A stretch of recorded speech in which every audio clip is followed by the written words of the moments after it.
Ayan, wala nang paligoy-ligoy pa. Simulan na natin sa ham. 8 pieces ang isang balot niyan. Bawat isang ham, hatiin mo sa 3 pilaso. Piraso. Para makabuo ka ng 24 pieces. Tapos, itong 90 grams na cheese, hatiin mo sa 24 pieces din. Tapos, tabi mo lang ulit.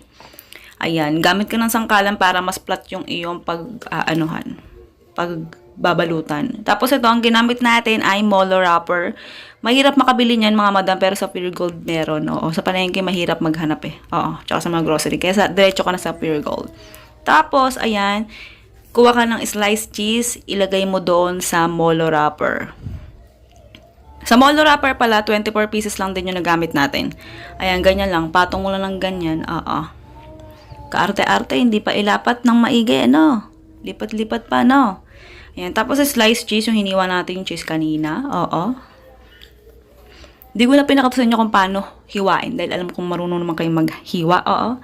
Tapos, ayan, i-fold mo lang, itiklop mo, i-rolyo mo, parang nagbabalot ko lang ng lumpia. Tapos, gamit ka ng tubig, sausaw mo yung kamay mo, tapos, ayan, ipahid mo sa molo wrapper sa dulo para dumikit. Oo, para malak mo yung molo wrapper. Para madikit. Ayan, ganyan itsura niya mga madam. Huwag kang mag-alala, hindi malulusaw yung cheese mo. Oo, basta gamit ka ng mga cheese na hindi agad nalulusaw. Huwag yung quick melt kasi lusaw talaga agad yan, masusunog. Ayan, 24 pieces yung nagawa sa recipe na to. Oo. Ayan, sa mga gagamit ng cheese, baka sabihin ulit, ayan, nalulusaw, baka malusaw, ganyan. Basta gamitin mo yung brand na okay o kaya Quest na cheese. Oo. Hindi naman yun sponsor nung ano na to. Hindi naman sponsor yun ng video to, pero yun yung mga tingin ko na hindi agad nalulusaw pag piniprito. Ayan, siguraduhin mo kapag ipiprito mo na, siguraduhin mo na mainit na yung mantika. Baka may narinig kayong tumutulong tubig na dito ako sa bano. Kasi, dito lang yung kulob. Oo, pag lapel, hindi ako yung voice over agad-agad kasi naglolo ko. Dahil malikot ang aking bunso. Ayan, para masigurado ko na hindi agad masunog o kaya pag hindi mo na deep fry o kulang yung mantika mo, kailangan mong ikot-ikutin, kailangan mong bilog, ang tawag doon, ipagulong-gulong, oo, ibali-baliktad kasi nga, kapos tayo sa mantika. Pero kung marami kang pabiling mantika, hindi mo kailangang ikot-ikutin yan. Basta damihan mo lang, i-deep fry mo, maluluto ng pantay yan. Oo. Sa case naman ng ham sa bandang mga dulo, mukha siyang sunog, pero hindi yan sunog mga madam. Para siyang super toasted, na malapit ng masunog ganun. Pero hindi siya sunog. Kasi syempre, kinain namin, diba? Inulam namin to. Hindi naman siya lasang sunog. Basta ganyan lang yung magiging kulay niya, mas dark. Pero hindi naman yung ganong pansinin, mga madam. Mamaya malalaman nyo kung bakit. Normal lang yung ganyan itsura niya, mga madam.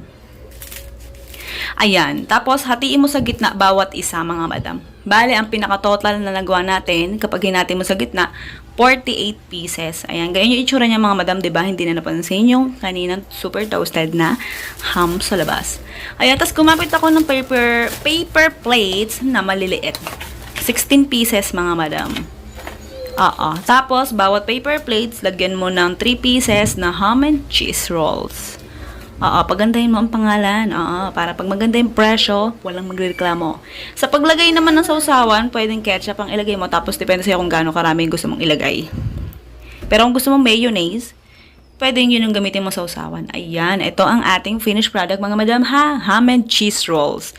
Ayan, panoorin hanggang dulo para iwas reklamo, iwas pagkakasala. Pagtapos ng taste sa to, ayan, kain tayo mga madam bago pa man matapos. Sarap nito mga madam, super. Oh, pwede siyang pang-ulam, pwede siyang pang-papak. Maganda siyang street food. Inulam namin to mga madam, inulam. Oo, sarap, oo. Ayan, ito na yung recipe at costing mga madam. Ikaw nang bahala kung gusto mong gayahin, gusto mong itry lang. Kung ano kilos sa lasa, ayan na.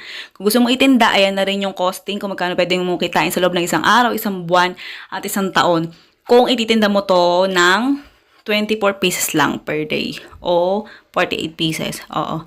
Ayan, good luck, goodbye. Love you.